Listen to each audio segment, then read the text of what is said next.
Bonsoir à toutes et à tous. Bonsoir aux auditrices et aux auditeurs, ceux qui participent par le biais du site ou de Facebook ou de YouTube à notre réunion de ce soir. Un conseil municipal, somme toute, qui devrait être assez bref, en attendant celui qui aura les budgets.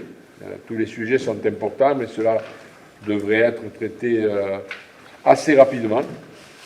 Donc, j'ai des procurations, normalement, elles sont là. Donc, M. El Gawal Yassine, qui donne procuration à M. Per Manzanares. Mme Christelle Jimenez, qui donne procuration à Annabelle Aranda. Guillaume Cairol, qui donne procuration à Mathieu Stuber. Outaou Katal Ayat, qui donne procuration à moi-même. Mireille Annelise, qui donne procuration à Francis Molina. Sylvaine Candille, qui donne procuration à Alicia, que je n'ai pas vue, elle est là. Alicia Parra. Et c'est tout. Et il y en a une autre. Et Madame Tavernier qui écrit « Je serai absente du conseil municipal du 20 mars 2024. Merci de m'en excuser, Monsieur le maire. Mon état de santé ne me le permet pas encore. » Et elle ne donne visiblement pas de procuration. Voilà. Pas de procuration. C'est mieux. Je ne vous ai pas donné la parole, mais bon, ça venait du cœur. Donc, nous allons passer à l'ordre du jour. Voilà. Est-ce que je l'ai, l'ordre du jour? Oui, je l'ai là. Donc, s'il n'y a pas... Il est affiché, Simon. S'il n'y a pas de... Oui, vous l'avez affiché ici. Donc, il y a la liste des délibérations. Donc, avant la délibération, il faut approuver le procès-verbal de la séance du 28 février. Vous l'avez reçu. Est-ce qu'il y a des remarques? Il n'y en a pas. Je fais voter. Il y a des contre, des abstentions. Tout le monde est pour. Merci beaucoup.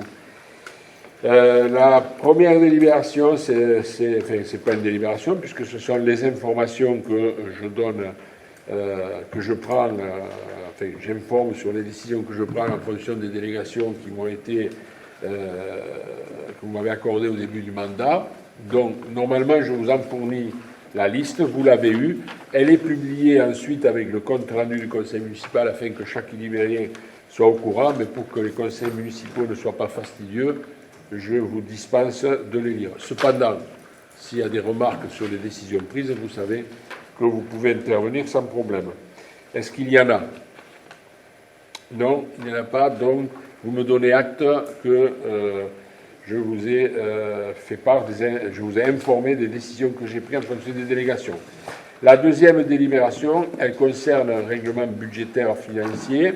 Donc, dans le cadre, ce n'était pas le cas dans le cadre de la M14, on a changé de comptabilité et on est obligé de mettre en place un règlement budgétaire et financier qui accompagne la M57.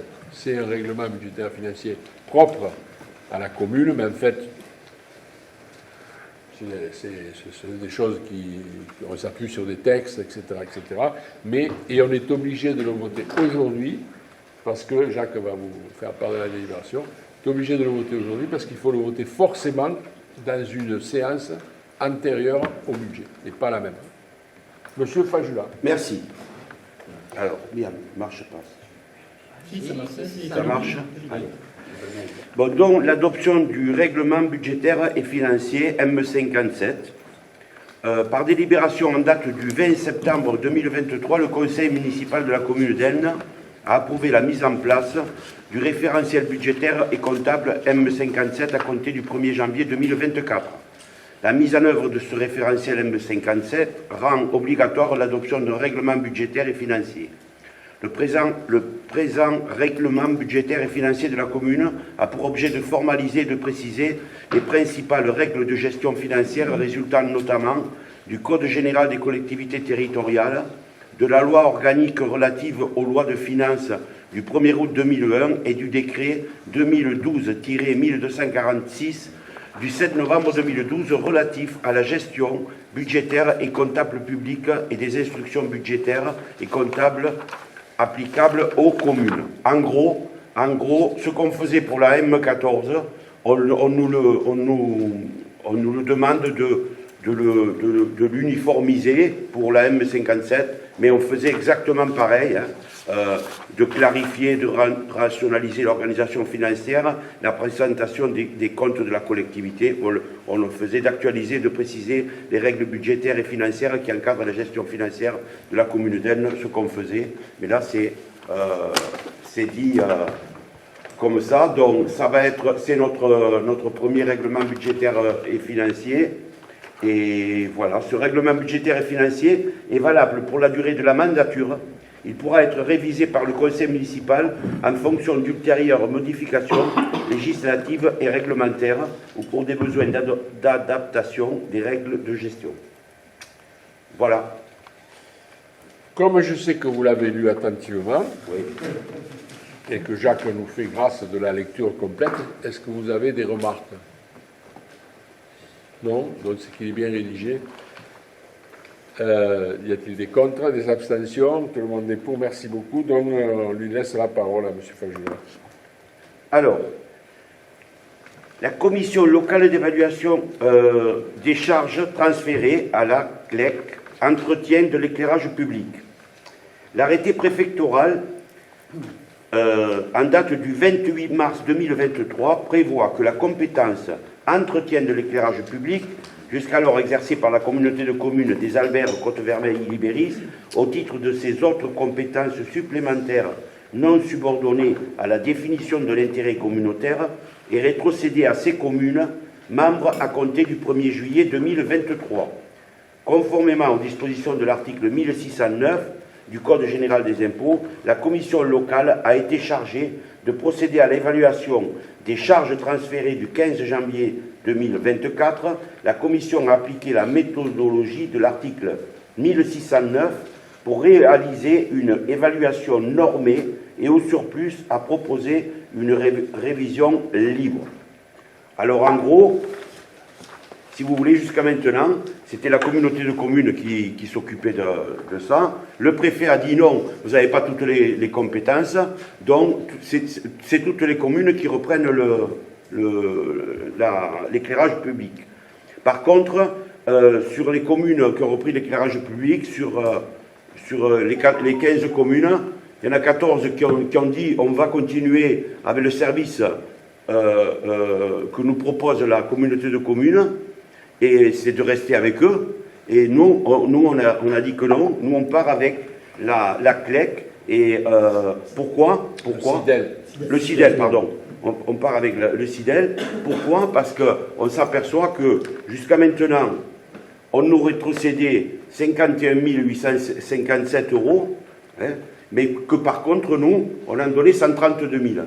Alors on a dit, on n'est peut-être pas trop con, et peut-être que si en allant là, on va essayer d'avoir le service un peu moins cher. C'est-à-dire que depuis, c'est quand même un problème, et ça conforte notre demande d'audit pour les ordures ménagères, c'est que depuis 2014, on nous prélevait 132 208 € de notre budget pour l'éclairage public.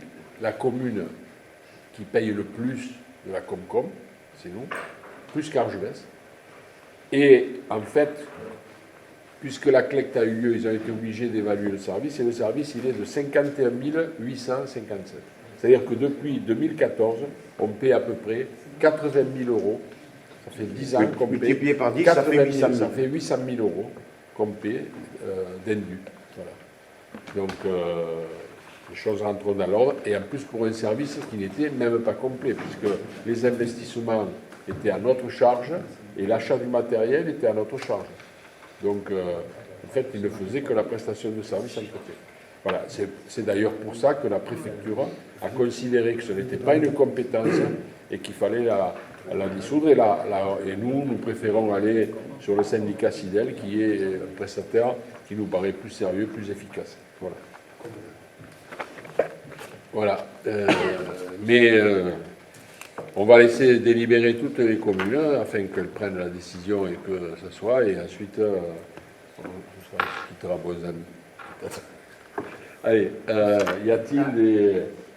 Oui. Oui, j'imagine qu'il n'y a pas de remboursement rétroactif. Il y a une opération. Oh. Nous en parlerons hors séance. Voilà. Nous en parlerons hors séance. Il faut que tous les maires délibèrent et que ça se passe bien et nous aviserons. Est-ce qu'il y a des contre ou des interventions? Non. Je fais voter. Y a-t-il des contre, des abstentions? Tout le monde est pour. Merci beaucoup. Donc, c'est à moi. I me'n vaig a llegir aquesta deliberació en català. Considerant que la situació hidrològica de Catalunya Nord continua sent molt preocupant, l'abril del 2023 el municipi va posar en marxa un sistema de suport per a l'adquisició dels col·lectors d'aigua pluvial segons les següents modalitats d'assignació. Màxim de 100 euros reemborsats per família no tributària. Màxim de 50 euros reemborsats per família tributària. En benefici de les persones físiques residents a Elna, que exclou qualsevol persona moral, ajuts pagats per la compra d'un únic equipament nou per família, només adquirit a un professional establert al Pirineu Oriental, pas comprar de l'altra banda del Pirineu, ho entès, subjecte a la presentació de la factura, l'últim avís fiscal o no fiscal i un rellevat d'identitat bancari. Adjudicat en un sol pagament sense poder superar el valor de compra del nou equipament. Compromís del beneficiari de no revendre l'equipament supos subvencionat en els 3 anys següents a la data d'adquisició. El nivell de les aigües subterrànies i el cabal dels cursos d'aigua mantenint-se extremadament baixos mentre el sistema anterior va caducar el 31 de desembre, es proposa a l'Assemblea renovar aquest ajut i destinar-hi un pressupost de 10.000 euros per 2024. Voilà, doncs se diu el Còdic General de les Col·lectivitats Territorials, ja se dirà en francès. Vet aquí. Et maintenant, la dérive en français.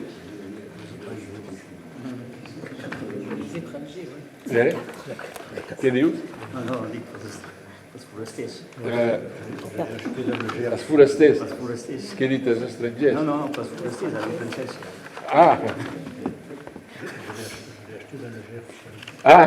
Tu l'as acheté dans le Gers, ce n'est pas bon, hein? On ne le rembourse pas. Donc, cette délibération concerne les récupérateurs d'eau de pluie et les aides financières. En avril 2023, la commune a mis en place un dispositif d'aide à l'acquisition des récupérateurs d'eau de pluie selon les modalités d'attribution suivantes. 100 € maximum remboursés par famille non imposable, 50 € maximum remboursés par famille imposable, au bénéfice de personnes physiques résidentes d'Aisne, ce qui exclut toute personne morale. Ah oui, c'est personnes physiques, on exclut les personnes morales, d'accord. L'aide versée pour l'achat d'un seul matériel neuf par famille, uniquement acquis auprès d'un professionnel établi dans les Pyrénées-Orientales, sous réserve de présentation de la facture, bien évidemment, du dernier avis d'imposition ou de non-imposition et d'un relevé d'identité bancaire, attribué à un seul versement sans pouvoir excéder la valeur d'achat du matériel neuf, engagement du bénéficiaire à ne pas revendre le matériel subventionné dans les 3 ans suivant sa date d'acquisition. Le niveau des nappes phréatiques et le débit des cours d'eau restant extrêmement bas, alors que le dispositif antérieur est arrivé à échéance le 31 décembre dernier, il est proposé à l'Assemblée de renouveler cette aide et d'y consacrer une enveloppe budgétaire de 10 000 € pour 2024. Monsieur le maire propose au conseil municipal, donc je vous propose le renouvellement de cette aide. Je vous dis que le crédit, les 10 000 € sont prévus au budget 2024 et que je vous demande de me permettre de signer tout document afférent à cette délibération. Bête qui l'affaire. Y a-t-il des interventions? Oui. Bonsoir. Une question, pourquoi limiter l'achat sur un magasin du territoire? Parce que sur le territoire, en moyenne, ils sont entre 100 et 110 €. Alors que par exemple, vous allez sur le site internet du Roi Merlin, pour ne pas le citer, c'est pas un vendeur du territoire, mais vous avez des 300 litres pour 60 €. Mais le Roi Merlin, ils sont dans les Pyrénées-Orientales, non? Non, parce que le Roi Merlin, par exemple, vend sur son site internet par des vendeurs entre guillemets indépendants, mais ils ne le vendent pas en magasin physique. Ouais. Et en fait, c'est 2 fois plus cher entre guillemets sur le territoire. Et Bah, en fait, je pense qu'on a fait ça pour aider les magasins qui sont implantés dans le territoire. voilà, Et peut-être pas Amazon, quoi. Peut-être pas Amazon et comment il s'appelle l'autre je sais pas comment. Tému. Non, là je regardais le Roi Merlin. Ouais. Non, je pense que bon, on a fait ça pour ça, quoi. Pour pas s'embêter à faire le tri. Voilà. On n'a pas ciblé Keln, mais on a ciblé les PO et les gens installés physiquement, je suppose que c'est ça. Circuit court.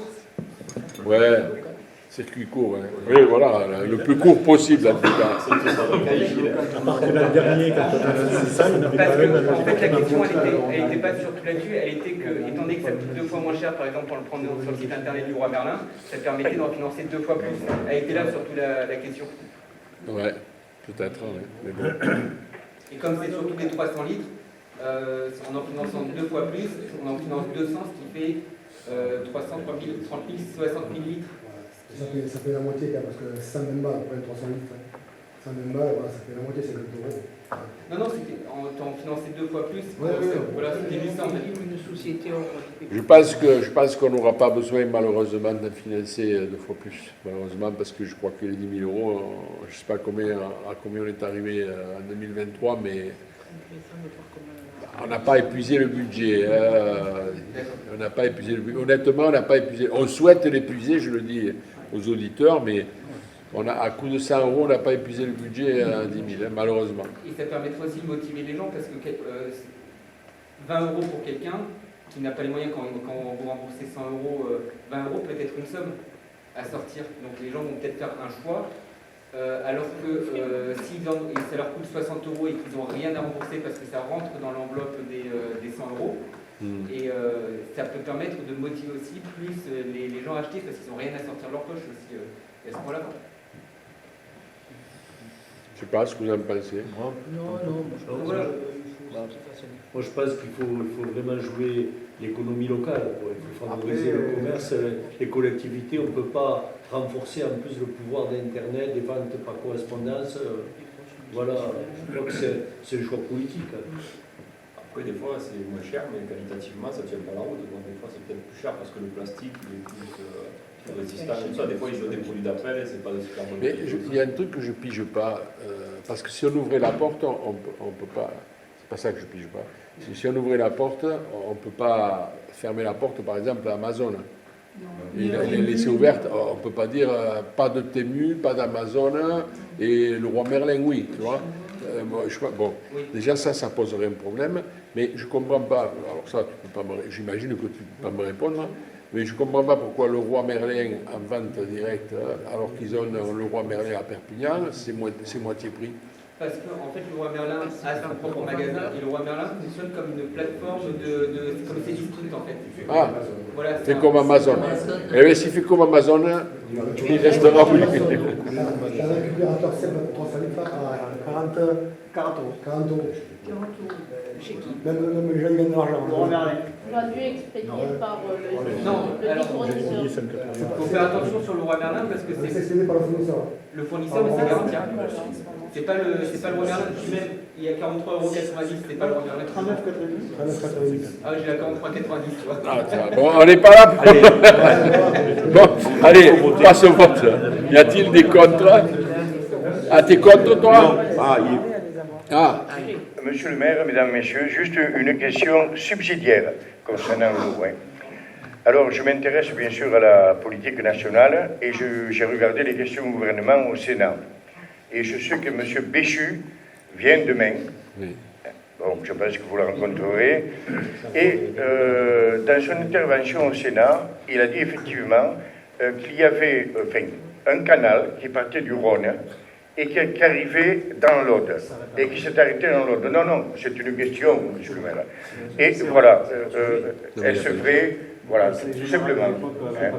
Et c'est vrai que, soi-disant, le canal est déjà construit jusque dans l'Aude. Non, non, c'est une question. Voilà. Merci, monsieur le maire. Je vais te répondre très précisément à cette question. Je pense que Chenu, il a parlé de... Béchu, pardon. Il a parlé de 450 ou 500 millions d'euros. Oui. Donc, ce n'est pas de ce canal-là qu'il parlait. Je vais essayer de l'expliquer. Alors, pas une fois pour toutes, parce que je l'explique partout où je vais. Il se trouve que je suis membre du conseil d'administration de BRL, qui est propriétaire du fameux tuyau. Alors, ce tuyau, c'est malheureusement, tel qu'il est aujourd'hui, une fausse bonne idée. À l'époque, il y a 20 ans, mais je ne veux pas revenir sur l'histoire, ni ouvrir de polémique, c'est comme ça, l'histoire, il faut regarder alors avec les yeux d'alors, disait Aragon.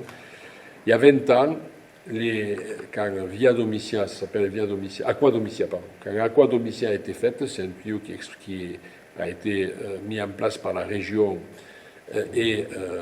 par la région Languedoc-Roussillon de l'époque et comme prestataire BRL, Baron de Languedoc, dont la région et les départements sont actionnaires en partie. Ce tuyau devait peut-être arriver en Espagne. Donc les agriculteurs du coin ont fait une très grosse pression pour que ce tuyau n'alimente pas la concurrence entre guillemets espagnole. À l'époque, voilà, Christian Bourquin, qui ne cédait pas facilement quand il avait une idée, a cédé au monde agricole cette chose et on a refusé ce tuyau qui s'est arrêté dans l'Aude, mais qui était dimensionné pour s'arrêter dans l'Aude. Parce qu'un tuyau d'eau, quand tu le sollicites trop, il fait comme... il se vide, il y a un effet de vide qui se fait, donc tu ne peux pas demander plus d'eau qu'il ne peut imposer. Donc il a été dimensionné pour arriver dans l'Aude. Pour aujourd'hui qu'il ait une utilité rien qu'en hiver, il pourrait dans l'absolu délivrer un peu d'eau l'hiver. Il faudrait ouvrir des retenues de stockage où on stockerait cette eau en hiver, et il faudrait mettre environ 140 millions. Très clairement, je le dis, je le redis, M. Verdier, qui est le président élu donc, de BRL pour la région, et son directeur, M. Blanchet, très clairement, tous les deux sont exprimés en disant que la bonne idée pour faire ça, qui n'est qu'une idée palliative, c'est le tuyau Vincent-Larao, qui coûterait moitié prix, et qui était prévu depuis les origines de Vincent et Larao. Mais il y a un autre problème, c'est que même en mettant 140 millions, on s'expose à ce qu'on nous dise, même l'hiver, il n'y a plus d'eau. Pourquoi ? Parce que la sécheresse gagne l'Aude. Il ne vous a pas échappé qu'il manque 1 million de mètres cubes dans le canal du Midi, et que pour l'instant, on l'a alimenté avec les lacs prévus, les retenues d'eau prévues à cet effet, mais qu'il n'y a pas longtemps, il n'y a pas loin, à ce qu'on demande d'alimenter le canal du Midi avec le tuyau qui s'arrête en Armole. Et donc, on s'expose à mettre 140 millions pour qu'on nous dise, comme la sécheresse gagne l'Aude et un peu l'Hérault, il n'y a pas d'eau. Même en hiver, il n'y a pas d'eau. Donc, ce à quoi travaille BRL aujourd'hui, et c'est, je pense, de ça qu'a parlé Béchu, puisque je sais que Béchu... Et ce que je vous dis, ce qui est grave, c'est que ce que je vous dis, tous les responsables politiques et techniques du département le savent parce qu'ils ont tous appelé, je le sais puisque je suis au conseil d'administration, le directeur de BRL et qui leur a dit ça, sauf qu'ils ne veulent pas l'entendre. Et ils veulent continuer à promettre les choses. Et ils ne veulent pas l'entendre. Et de toute façon, ça ne réglerait pas le problème de la sécheresse ni en 2025, ni en 2026, parce que pour faire ce tuyau de Narbonne jusqu'à Perpignan, il faut quand même des autorisations, des expropriations, et ça prendrait 3 ou 4 ans. La solution dont a parlé Béchu, c'est la solution à laquelle travaille aujourd'hui BRL, et il faudra l'aval de Mme Delga et de tous les présidents du département, c'est d'un deuxième tuyau du Rhône, qui prendrait sa source après Montpellier, et qui viendrait sécuriser l'Hérault, l'Aude et les Pyrénées-Orientales. Mais c'est un nouveau tuyau dimensionné pour. C'est un projet qui vaudra au vraiment 450 millions d'euros, mais qui peut être assumé, à condition qu'il soit subventionné, parce qu'il faut aussi que les agriculteurs puissent se payer l'eau, parce que si l'eau, si on vous fait de l'eau à 80 centimes, il y a un agriculteur ici, si on vous fait de l'eau à 80 pour vous donner un ordre d'idée, hein, à 80 centimes le mètre cube, il faut 5000 mètres cubes pour un hectare de pêcher. Vous faites vite le calcul, c'est 4000 euros d'eau, rien que pour un hectare de pêcher. C'est pas viable. Donc il va falloir subventionner, etc. Mais la solution est celle-là, et c'est une solution, moi je dis 12 ans parce que je veux être gentil, mais c'est minimum 15. C'est une solution à 15 ans. Donc c'est une solution d'avenir parce qu'il y a 55 milliards de mètres cubes qui...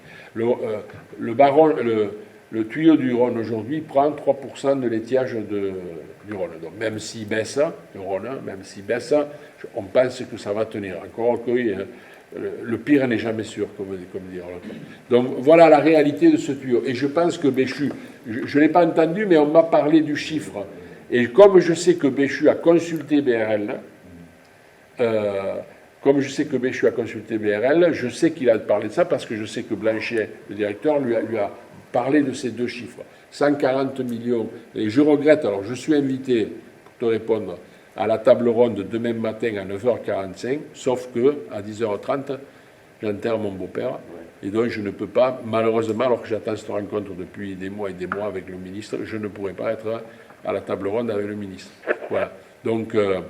Je vais téléphoner tout à l'heure aux techniciens qui y seront et à Mme Malherbe qui y sera pour qu'on soit clair là-dessus, parce que je fais un débat au Salon des maires à 15h sur l'eau, et je le dirai, parce qu'il faut que les gens, en plus, ils le savent tous, le président de l'agglo de Perpignan, la présidente de la Chambre d'agriculture, ils ont tous eu la réponse et puis il y a eu un article dans les Échos du président. Mais on continue à raconter des conneries qui peuvent laisser croire aux gens que c'est une solution, comme on faisait croire aux gens que le karst, c'était une solution des corbières, et on sait aujourd'hui que ça ne l'est pas. Quoi. Voilà. Pardon d'avoir été long, mais merci d'avoir posé la question. Parce que la réponse sera enregistrée, et au moins on pourra y aller. Bon, il faut voter quand même l'histoire des... Il faut voter les récupérateurs, donc y a-t-il des contre ? Des abstentions. Tout le monde est pour. Merci beaucoup. Alors, Monsieur Stuber. Je crois qu'il y a Père qui commence en catalan. En catalan, Père. Pardon, ja m'ho havia dit. Perdó, la derivació en català. Es demana a l'Assemblea de deliberar perquè l'aparcament sigui obligatori per als usuaris de la platja i que es fixi una entrada de 2 euros amb la TTC per a tots els vehicles, excepte els dels empleats de la SARL l'Eden, restaurant BCBG, del l'1 de juny al 29 de setembre de 2024. Tots els dies, de 8 a 19 hores. Al mateix temps, s'oferiria als usuaris un sistema de subscripció de tarifa de la següent manera. Abonament mensual del 1er al 30 o al 31 del mes per 45 euros per vehicle. Abonament de la temporada de l'1 de juny al 29 de setembre de 2024 per 120 euros per vehicle. Després de deliberar, el Consell Municipal podrà decidir l'obligació dels usuaris de la platja d'estacionar a l'aparcament annex, fixar les tarifes d'entrada a l'aparcament de la platja de la següent manera: preu d'entrada per a qualsevol vehicle 1,67 €, o sigui 2 euros TTC, gratuïts pels empleats del restaurant BCBG, abonament per un mes sencer per vehicle 37,50 €, o sigui 45 euros TTC, i abonament per tota la temporada i per vehicle 100 euros, o sigui 120 euros TTC. Allez, merci Père. Je fais la traduction. Oui, à Mathieu en français. Du coup, il est soumis à l'Assemblée de rendre obligatoire le stationnement dans le parking aux usagers de la plage, comme c'était déjà le cas l'an passé, et de fixer un droit d'entrée à 2 € à tous les véhicules, donc le même tarif que l'an passé, excepté à ceux des employés de la SARL l'Eden, restaurant BCBG, du 1er juin au 29 septembre 2024, tous les jours de 8h à 19h. En parallèle, un système d'abonnement forfaitaire sera proposé aux usagers comme suit. Abonnement mensuel du 1er au 30 ou 31 du mois, moyennant 45 € par véhicule.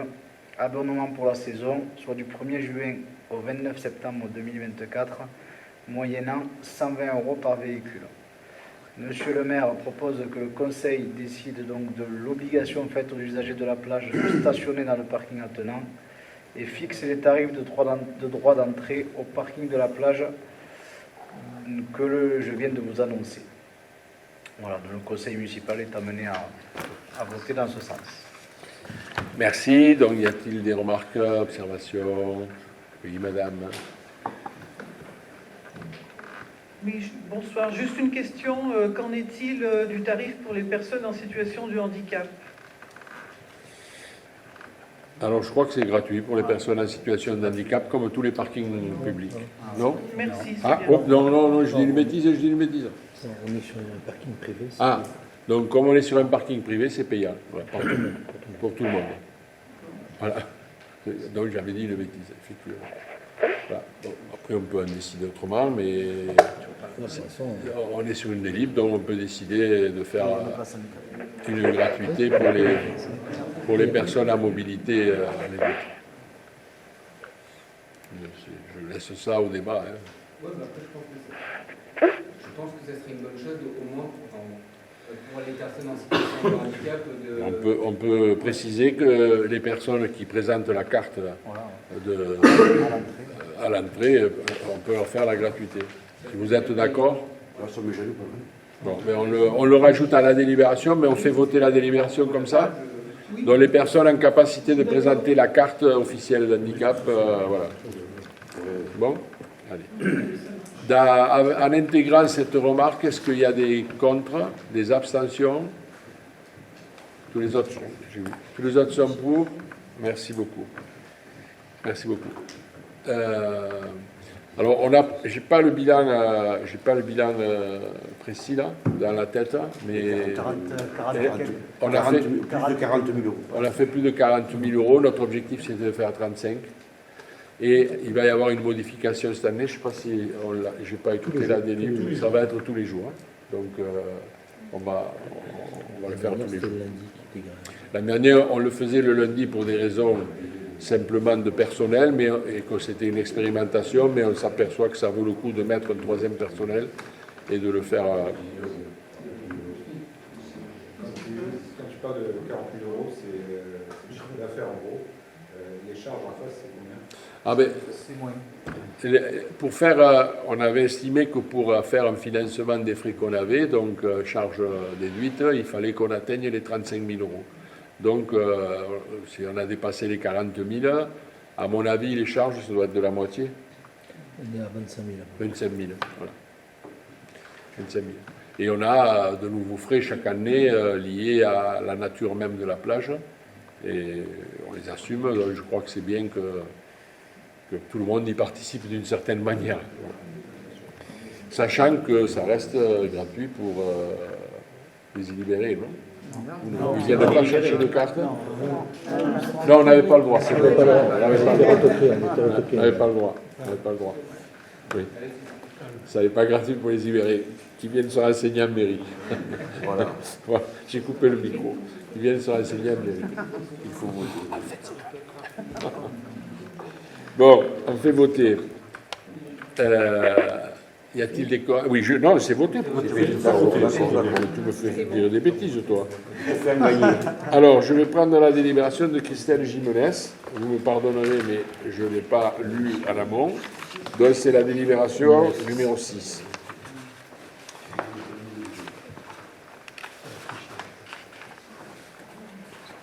Alors, c'est le diagnostic de l'essence des logements et la convention de partenariat avec la CAF 66. En matière d'habitat dégradé et en application du règlement sanitaire départemental, les services municipaux sont chargés de mettre en œuvre la police générale du maire quant à la lutte contre le logement indigne. À ces fins, ils effectuent des visites à domicile afin de vérifier la conformité des logements. Un logement est considéré comme non décent s'il ne répond pas à l'un des 3 critères énoncés par le décret. 2002-120 du 30 janvier 2002, relative aux caractéristiques du logement décent. Absence de risque manifeste pour la santé des occupants, absence de risque manifeste pour la sécurité physique des occupants, présence des équipements habituels permettant d'habiter normalement le logement. Afin de mettre en place une articulation inter-institutionnelle permettant de lutter contre les bailleurs indélicats, il est proposé à l'Assemblée de conventionner avec la CAF des Pyrénées-Orientales. La commune serait alors habilitée à vérifier les critères de décence des logements et à transmettre ces constats à la CAF, qui en prendra alors acte comme élément justificatif de la conservation ou non des aides au logement. Cette convention détermine et organise les missions dévolues à la commune en termes de lutte contre le logement indigne, tel que suit. Réaliser des diagnostics de décence des logements au regard des critères légaux et réglementaires et établir des constats relatifs à l'état des logements. Réaliser des constats permettant le contrôle de la mise aux normes des logements. Donc je propose au Conseil la convention d'habilitation et de participation annexée à la présente délibération que vous aurez lue, je n'en doute pas, et l'autorisation de signer la dite convention et l'autorisation de signer aussi toutes les pièces afférentes à ce dossier. Y a-t-il des questions? Non. Je passe au vote alors. Y a-t-il des contre, des abstentions? Tout le monde est pour, merci beaucoup. Le prochain, le 7, c'est le permis de louer. C'est lié. Hein. Échange de données et convention avec la CAF. Donc, afin d'optimiser le dispositif, et nous avons une agent qui travaille à ça maintenant, afin d'optimiser le dispositif du permis de louer et par extension la lutte contre l'habitat indigne, il est indispensable d'obtenir les données liées aux demandes de prestations d'allocation logement sur les périmètres concernés par le permis de louer, pour détecter les logements qui n'auraient pas fait l'objet de demandes d'autorisation ou de déclaration de mise en location préalable. La convention, objet de la présente délibération, a pour objectif d'organiser la transmission de données entre les partenaires. Il est prévu que la caisse d'allocation familiale informera la commune, à échéance régulière et par voie dématérialisée et sécurisée, de la liste des nouvelles demandes d'aide au logement formulées pour des locations situées dans le périmètre du permis de louer. La commune, de son côté, communiquera à la CAF les décisions prises dans le cadre du permis de louer, refus ou autorisation, et prendra contact avec les bailleurs qui n'ont pas sollicité d'autorisation ou de déclaration de mise en location. Je vous propose d'approuver la convention relative à l'échange de données annexée à la présente délibération et de m'autoriser à signer la dite convention et aussi à signer toute pièce afférente à ce dossier.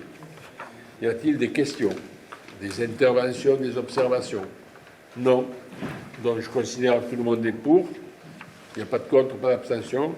Je vous remercie et je passe la parole à Annie, je crois, si je ne me trompe pas, Annie Pesin. Bonsoir. Il s'agit dans cette délibération d'une modification du périmètre du site Natura 2000 qui s'appelle Embouchure du Tech et Gros de la Massane et qui s'étend sur les communes d'Elne et d'Argelès-sur-Mer. Ce projet est géré par le parc naturel marin et les deux communes doivent délibérer chacune en ce qui concerne les modifications qui se trouvent sur son territoire. Pourquoi? D'une part parce qu'aujourd'hui le périmètre présente des imprécisions dans ses limites. Ça a été établi en 1998 à partir de photos aériennes et sans les outils qu'on a aujourd'hui en termes de cadastre. Et puis, il y a lieu d'enlever ou de rajouter des parcelles.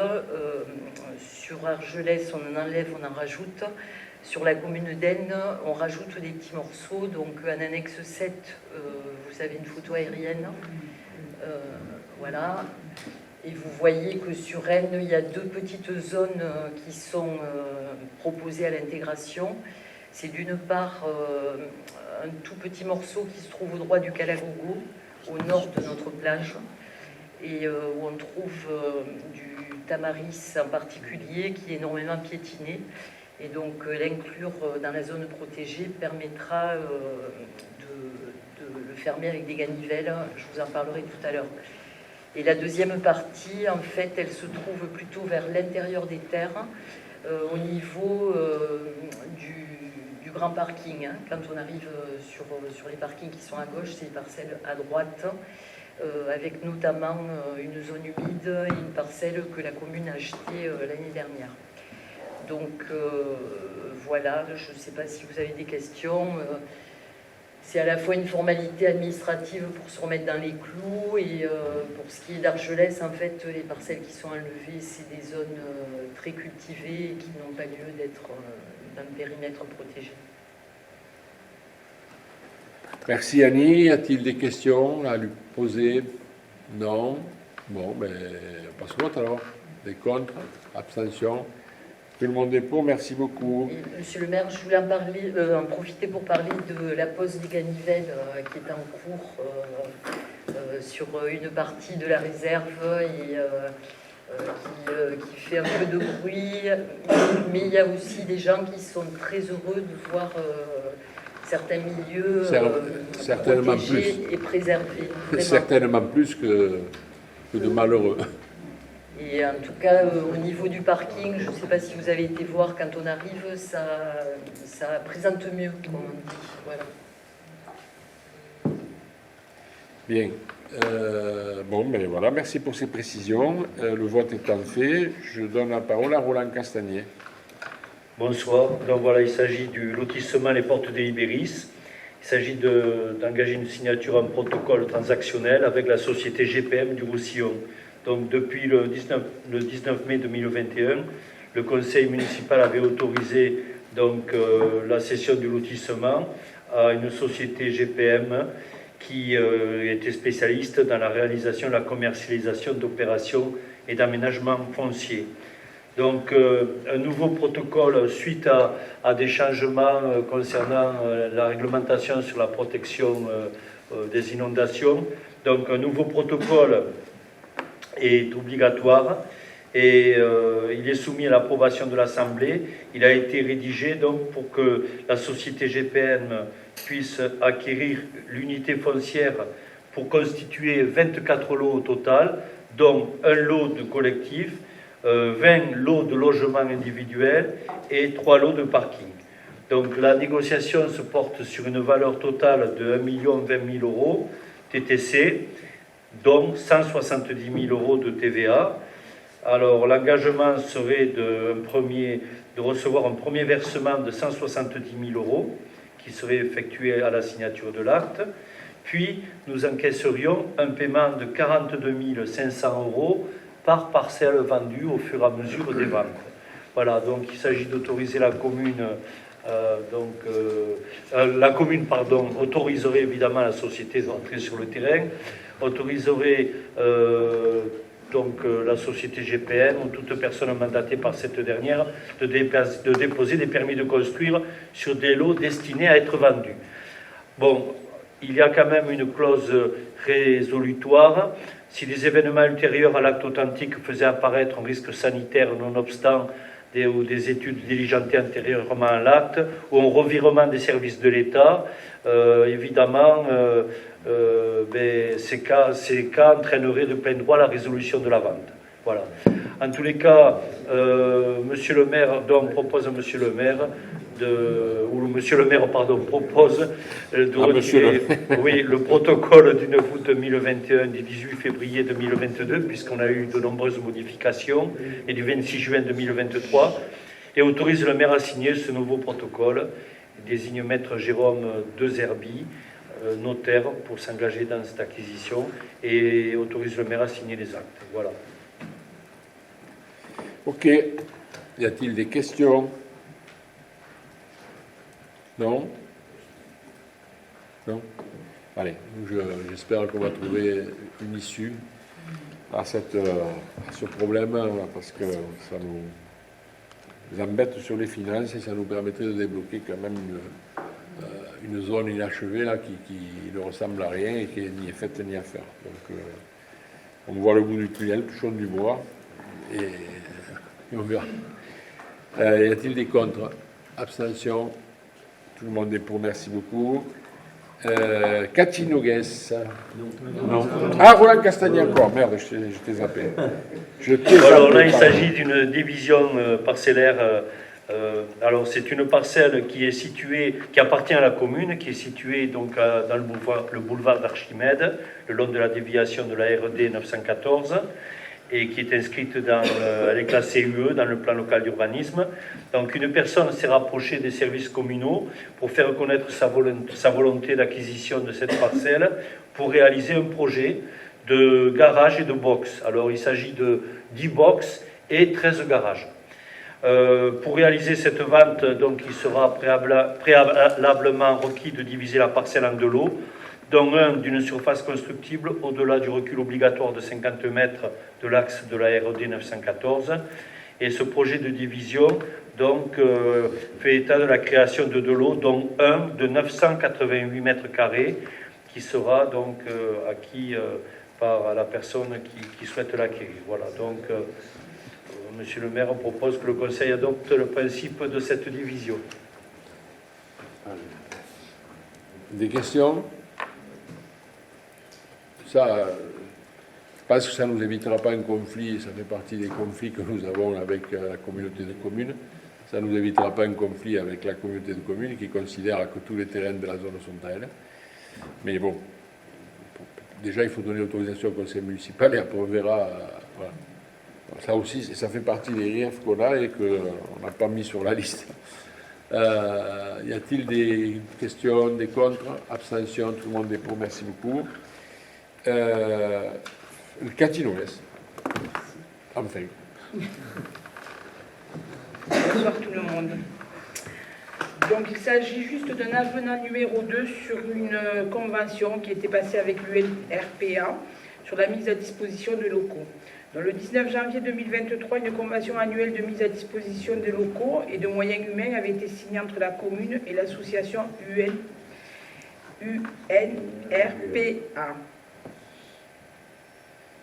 Suite à la restitution du local qui était situé 5 places de la République, un premier avenant est intervenu le 19 avril 2023 par lequel la commune mettait donc à la disposition de l'association la salle du club du 3e âge de la chapelle Saint-Jordi, à usage de siège social, qui était 6-14 places de l'hospice à Aisne. L'association a informé les services municipaux que l'adresse de son siège social figurant à l'avenant numéro 1 était erronée et qu'il convenait de rectifier cette erreur matérielle par la signature d'un avenant numéro 2. Il est proposé à l'Assemblée de répondre favorablement à cette requête. Monsieur le maire propose donc à son conseil d'approuver l'avenant numéro 2 de la convention annuelle de mise à disposition de locaux et de moyens humains entre cette commune et l'association UNRPA. D'autoriser donc monsieur le maire à signer le dit avenant et tout acte ou document afférent à cette mise à disposition. Merci. Des questions? Non? Allez, je fais voter les contre, abstention, tout le monde est pour. Merci beaucoup. Francis Moulina. Bonsoir à tous. Donc, ça concerne la cession de matériel agricole afin de nettoyer et de faire un peu de place sur les terrains du centre technique municipal. Il convient de procéder à la cession des engins agricoles communaux mentionnés ci-après, compte tenu de leur ancienneté, de leur important kilométrage, comme de leur encombrement, devenus inutiles et pour lesquels la valeur nette comptable est nulle du fait qu'ils sont entièrement amortis. Ça concerne un tracteur Ferguson de 78, gyrobroyeur, un broyeur d'accotement. La commune a une proposition d'achat pour l'ensemble des matériels agricoles cités au prix de 1 500 €. Il est proposé à l'Assemblée d'y répondre favorablement. Ils achètent pour pièces détachées, hein, ces gens-là, et pour ferraille. Voilà. Merci. Je suppose qu'il n'y a pas de contre, pas d'abstention, tout le monde est pour. Peut-être des questions. Ah, d'accord. De toute façon, tu n'aurais pas le droit, tu es élu. Pas le droit. Ouais. Et puis, il n'y a pas grand-chose à récupérer. Hein, bon. Les contre, abstention, tout le monde est pour. Allez, Francis, encore. Alors, même chose pour cession de véhicules communaux. Ce coup-ci, ça concerne 3 Renault Ben qui datent de 92 à 97, un Renault Kangoo de 2002, Ben poids lourd, Ben véhicule léger. Pareil, on a un acheteur qui nous propose 2 000 € pour l'ensemble. Voilà. Allez, des questions? Des votes contre, des abstentions, tout le monde est pour, merci beaucoup. Maintenant, Rose-Marie Mattiani.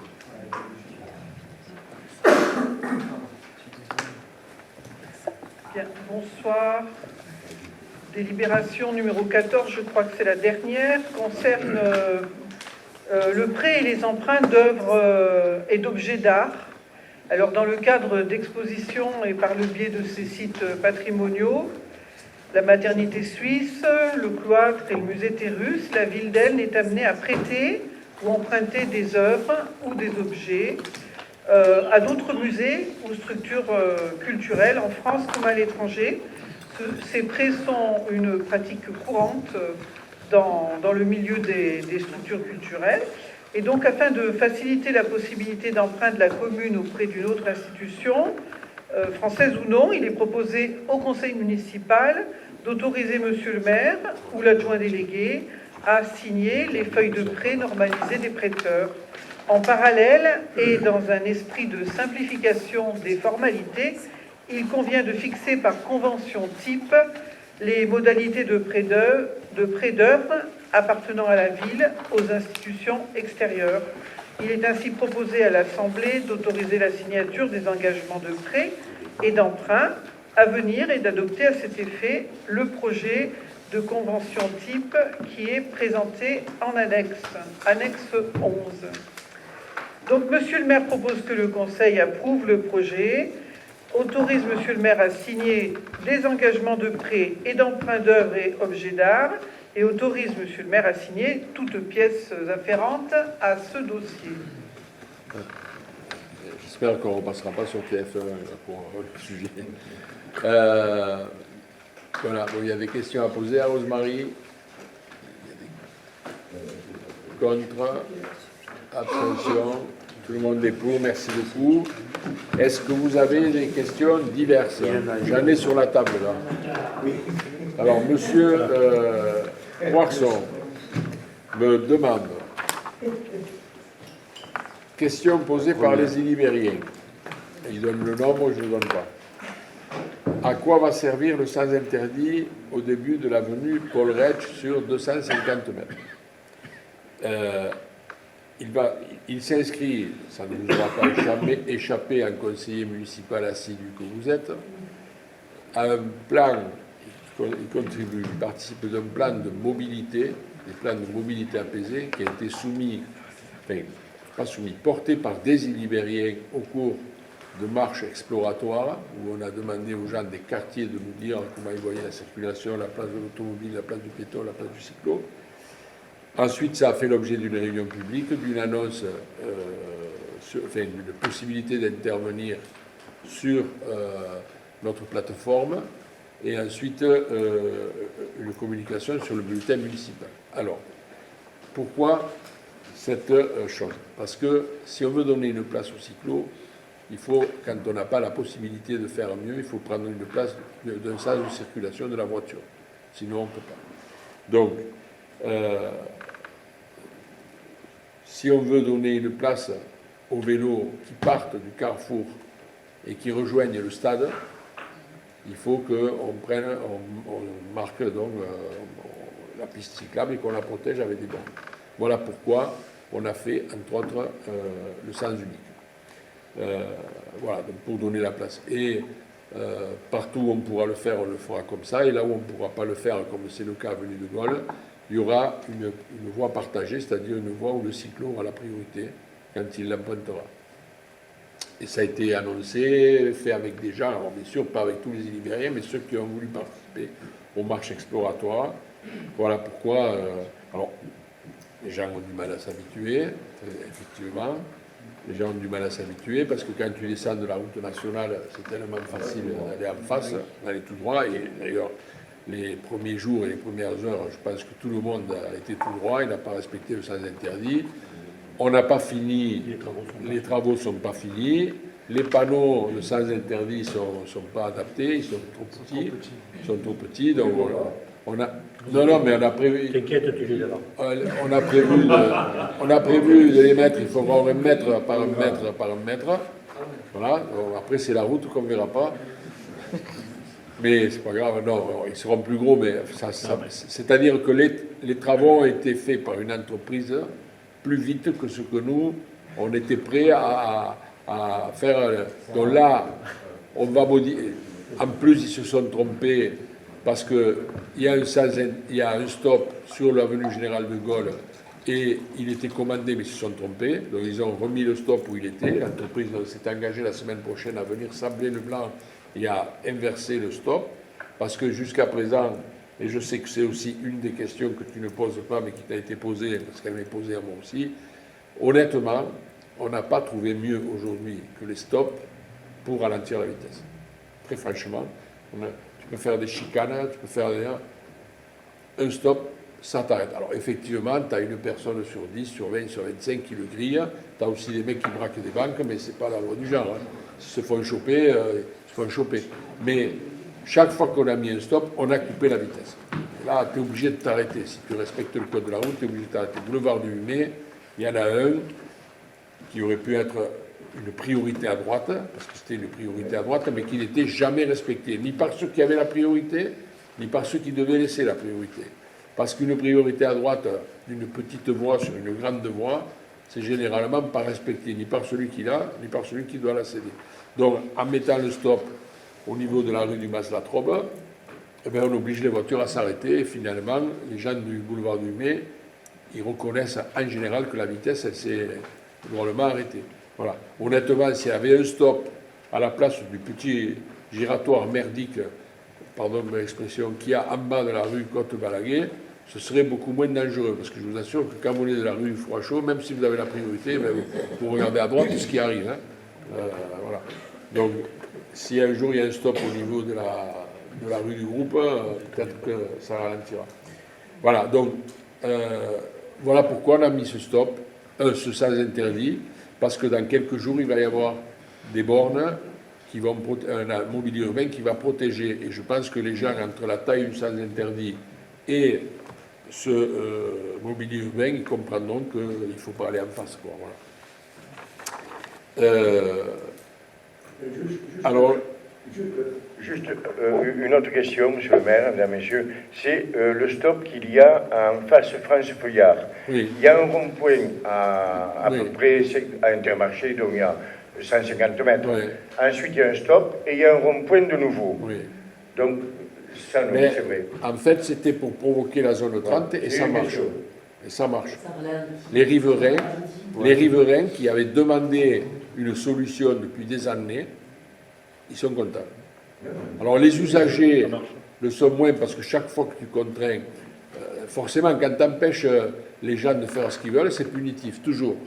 On dit que l'écologie est punitive parce qu'on empêche les gens de polluer. Alors, c'est forcément punitif. Mais je vous assure que les riverains et les commerçants du coin qui souffraient de la vitesse, parce qu'entre les deux ronds-points dont tu parles, il y avait de la vitesse. Donc aujourd'hui, alors ce stop qu'il faut certainement améliorer, mais qui va être amélioré, parce qu'il va y avoir une sortie en sens unique ici des voitures qui viennent de la rue des Platanes, parce que vous savez qu'on sortira d'elle par cette rue en sens unique, et que le ruisseau sera accumulé pour les piétons, enfin, paleté pour les piétons. Il y aura une sortie à gauche, et là, on va être obligé de mettre soit un miroir, enfin, on va faire un aménagement de quelque chose de plus sûr, parce que quand toute la circulation va sortir par là, ça va être autrement plus dangereux de griller le stop que maintenant. Maintenant, si tu grilles le stop, tu peux glisser, bon, c'est pas très grave.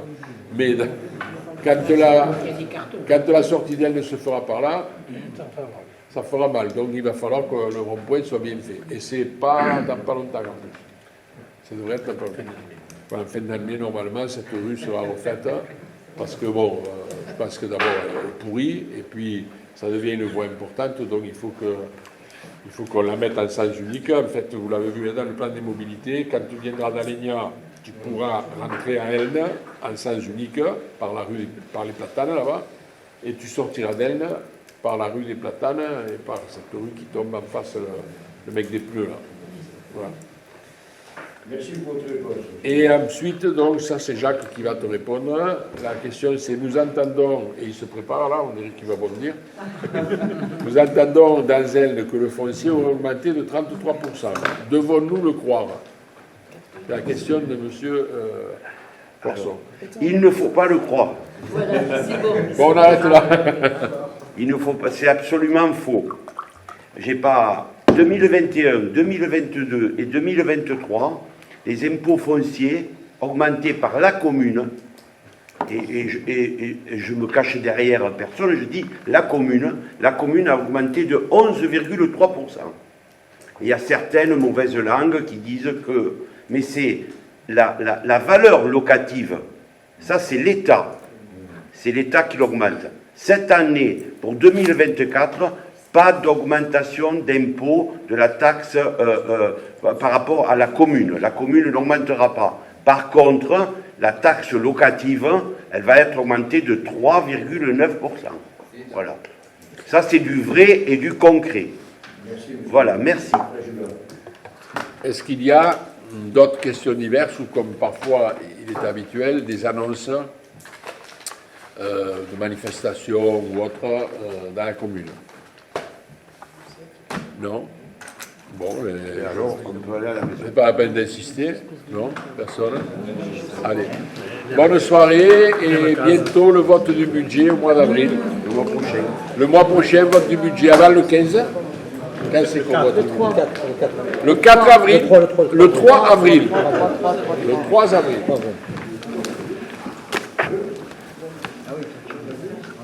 Oui, c'est ça.